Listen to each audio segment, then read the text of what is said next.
राधे राधे, जय श्री कृष्णा दोस्तों। किशोरी क्रिएशन से मैं सपना शर्मा आप सभी का हार्दिक स्वागत करती हूँ आपके अपने चैनल पर। दोस्तों, बैसाख का पवित्र मास चल रहा है और उसके अध्याय जो मैं रोजाना अपने चैनल पर डाल रही हूँ, अगर आपने उनको अब तक नहीं देखा है या नहीं सुना है तो आप उनको मेरे चैनल पर जाकर देख भी सकते हैं और सुन भी सकते हैं। आइए बैसाख मास महात्म्य का सुनते हैं 25वां अध्याय।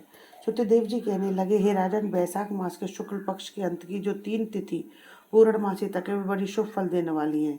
ये तीनों तिथि पुष्करणी कहलाती है, समस्त पापों को दूर करने वाली है। जो कोई बैसाख मास में महीनेवार स्नान नहीं कर सकता है, वह इन 3 तिथियों में स्नान करने से संपूर्ण फल मिल जाते हैं। संपूर्ण देवता त्रयोदशी के दिन इकट्ठे होकर जीवों को पवित्र करते हैं। पूर्णमासी के दिन विष्णु भगवान के संग संपूर्ण तीर्थ इकट्ठे होते हैं। चतुर्दशी के दिन यज्ञ सहित सब देवता उन्हें पवित्र करते हैं। कोई कैसा भी ब्रह्मघाती अथवा मद्यपान करता हो, उसको सब पवित्र करते हैं। प्राचीन काल में बैसाख की एकादशी के दिन विष्णु भगवान ने अमृत उत्पन्न किया था।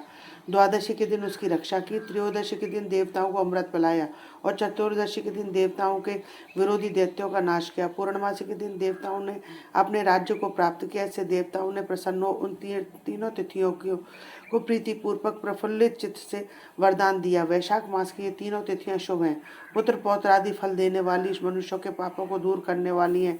जो अधम मनुष्य संपूर्ण वैशाख मास में स्नान नहीं कर सकते, वह इन 3 तिथियों में स्नान करने से पूर्ण फल प्राप्त कर लेते हैं। जो मनुष्य इन 3 तिथियों में भी स्नान दान आदि नहीं करते, वे चांडाल की योनि पाते हैं, फिर रौरव नरक में जाते हैं। इन तीनों तिथियों में गर्म जल से स्नान करते हैं, वे 14 मनवंतर तक रौरव नरक में निवास करते हैं। पितृश्वर और देवताओं के लिए जो दही और अन्नदान नहीं करते, वे पिशाच की योनि प्रलय काल तक भोगते हैं। जो वैशाख मास में नियम पूर्वक कर्तव्य कर्मों में लगे रहते हैं, वे विष्णु भगवान की सायुज्य मुक्ति को प्राप्त होते हैं, इनमें संदेह नहीं है। जो वैशाख के पूरे महीने में नियम पूर्वक न रहकर केवल 3 तिथियों में शास्त्र विहित कर्म करते हैं, वे पूर्ण फल पाकर विष्णु लोक में निवास करते हैं। जो मनुष्य देवता, पितृश्वर, गुरु और विष्णु भगवान के निमित्त स्नान दान नहीं करते, उन्हें हम शाप दे देते हैं। वे मनुष्य निसंतान, आयुहीन और दुखी होंगे। देवता ऐसा वर देकर अपने अपने धाम को चले गए।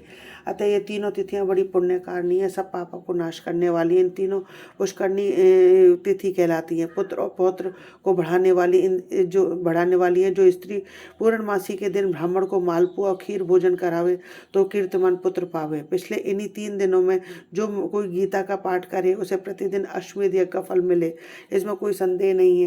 जो कोई इन 3 तिथियों में विष्णु सहस्त्र नाम का पाठ करता है, उसके पुण्य के फल की तो कहने की बात ही क्या है। स्वर्ग में किसी भी स्वर्ग और अथवा पृथ्वी भर में उसकी सामर्थ्य नहीं है जो उसका वर्णन कर सके। पूर्णमासी के दिन जो कोई सहस्त्र नाम का पाठ करे और एक एक नाम पर मधुसूदन भगवान को दूध से स्नान कराए, तो उसके सब पाप दूर हो जाते हैं और वह विष्णु लोक को जाता है। जो सभी उत्तम उत्तम पदार्थों द्वारा मधुसूदन भगवान का पूजन करे, तो कल्पांत तक में भी उसके पुण्य के क्षीण नहीं होते हैं। जो मनुष्य बैसाख मास में न स्नान करे न दान करे, वह ब्रह्मत्यारा, गुरुघाती और पितृश्वरों का नाश करने वाला होता है।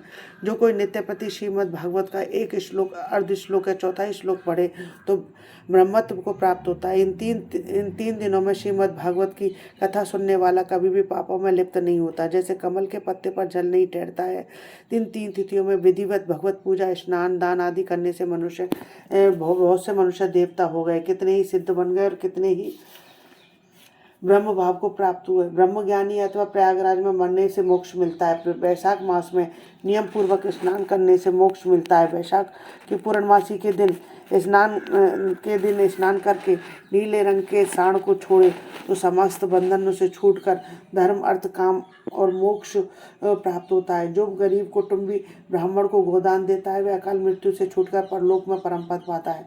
जो मनुष्य वैशाख की पूर्णमासी को बिना स्नान दान किए बिना बिता देते हैं, वह 100 जन्म तक कुत्ता की योनि में पड़कर विष्ठा के कीड़े होते हैं। तीनों भुवन में 3.5 करोड़ तीर्थ हैं। ये सब इकट्ठे होकर पाप समूह के डर से सलाह करने लगे कि पापी मनुष्य अपने किए पाप हमारे बीच त्यागते हैं तो हमारे पाप कैसे दूर होंगे। ऐसी चिंता करते हुए तीर्थादि हरि भगवान की शरण में आए गए और अनेक स्त्रोत द्वारा स्तुति करके प्रार्थना करने लगे। हे देव, हे जगन्नाथ, हे संपूर्ण पापों के नाश करने वाले पापी मनुष्य, हम में स्नान करके पापों को हमारे बीच छोड़ा आपके पास आपके धाम को चले जाते हैं। तो हे प्रभु, हम आपके आज्ञाकारी हैं, अतः आप आते ये पाप जनार्दन हमसे कैसे दूर होंगे। हे प्रभु, हम आपके चरणों की शरण के इच्छुक हैं, कोई उपाय हमारे सामने कहिए। जब तीर्थों ने ऐसी प्रार्थना की तो भूत भावन भगवान हंसते हुए जैसे मेघ जैसी गंभीर वाणी में बोले, वैशाख के महीने में मेष की संक्रांति में शुक्ल पक्ष के में जो अंतिम 3 दिन है, वे 3 तिथियां सर्प तीर्थ में पुण्य रूप हैं। मेरे प्राण प्यारे, इनमें सूर्योदय से पहले स्नान कर जल से बाहर आ जाए, जिससे सब प्रकार के पाप छूट पुण्य रूप और निर्मल हो। उन 3 दिवसों के बीच जो कोई स्नान नहीं करते हैं, उन मनुष्य में ही पाप स्थित रहता है। जो पाप तुम्हारे बीच में उनसे निकलकर इकट्ठे हुए हैं, जो मनुष्य इस प्रकार तुम्हारे बीच में पाप छोड़ गए हैं, वे उनमें रहते हैं। ऐसा तीर्थपाद विष्णु भगवान ने तीर्थों को वरदान दिया और ऐसी आज्ञा दी, योग बल से वही अंतर ध्यान हो गए और सब अपने अपने तीर्थ अपने अपने धाम को चले गए। प्रतिवर्ष वैशाख के महीने में पिछले 3 दिनों में सब अपने अपने पापों को छोड़ निर्मल होते हैं। जो वैशाख के पिछले 3 दिनों में स्नान नहीं करते हैं, उन्हीं के ऊपर सब मनुष्यों के पाप आकर ठहर जाते हैं। इस प्रकार स्नान न करने वाले मनुष्यों को तीर्थ श्राप देते हैं। जो कोई इन 3 दिनों में स्नान नहीं करता है, उसके समान कोई पापी नहीं है। ऐसा पाप किसी भी शास्त्र में न देखा है न सुना है। पिछले 3 दिवस में स्नान, दान और मधुसूदन भगवान की पूजा न करे तो उसके तुल्य कोई पाप नहीं है। जो इन कर्मों को न करे तो वह 14 मनवंतर तक नरक में पड़ा रहे। इस प्रकार संपूर्ण वैशाख महात्म में महाबुद्धिमान श्रुत कीर्ति के आगे कहा हुआ है। जैसे जैसे सुना या देखा था, माधव मास की कथा वर्णन की गई है। इस महात्म्य का वर्णन करने की सामर्थ्य तो ब्रह्मा में भी नहीं है। विष्णु भगवान और जगन्नाथ श्री नारायण के बिना कोई भी वैशाख मास का वर्णन पूर्णता नहीं कर सकता। तू हे राजन, किसी ने अंत नहीं पाया, असमर्थ होकर सब बैठे रहे। तू वैशाख मास में दान आदि सत्कर्म कर, इससे निश्चय ही मुक्ति मिलेगी।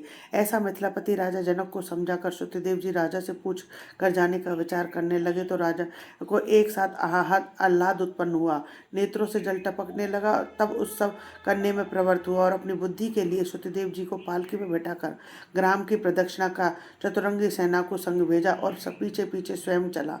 फिर अंतपुर में ले जाकर वस्त्र, आभूषण, गौ, पृथ्वी, तेल, सुवर्ण आदि सब प्रकार के वैभव आगे रख नमस्कार कर हाथ जोड़ सम्मुख खड़ा हो गया। तब महातेजस्वी महायशस्वी श्रुतिदेव जी अत्यंत संतुष्ट हो प्रसन्नता पूर्वक अपने धाम को गए। तब नारद जी कहने लगे, हे राजा अम्बरीश, यह परम अद्भुत आख्यान मैंने तुम्हारे सम्मुख वर्णन किया है, जिसके सुनने से संपूर्ण पाप नष्ट हो जाते हैं और सब प्रकार की संपत्ति मिलती है। इसी से भोग, ज्ञान और मोक्ष प्राप्त होते हैं। नारद के ऐसे वचन सुनकर महायशस्वी राजा अम्बरीश मन ही मन ऐसा प्रसन्न हुआ कि बाहर के सब व्यापार छोड़ दिए और दंड की तरह पृथ्वी पर गिर सिर से प्रणाम करने लगा। सब प्रकार के ऐश्वर्यवान पदार्थों से नारद जी की पूजा की। फिर भगवान नारद मुनि ने राजा से पूछकर अन्य लोग चले गए, क्योंकि शाप के मारे एक ही जगह नहीं रहते थे। राजा अम्बरीश श्री नारद जी के कथानुसार शुभ धर्मों का आचरण करते हुए निर्गुण भगवान में लीन हो गए।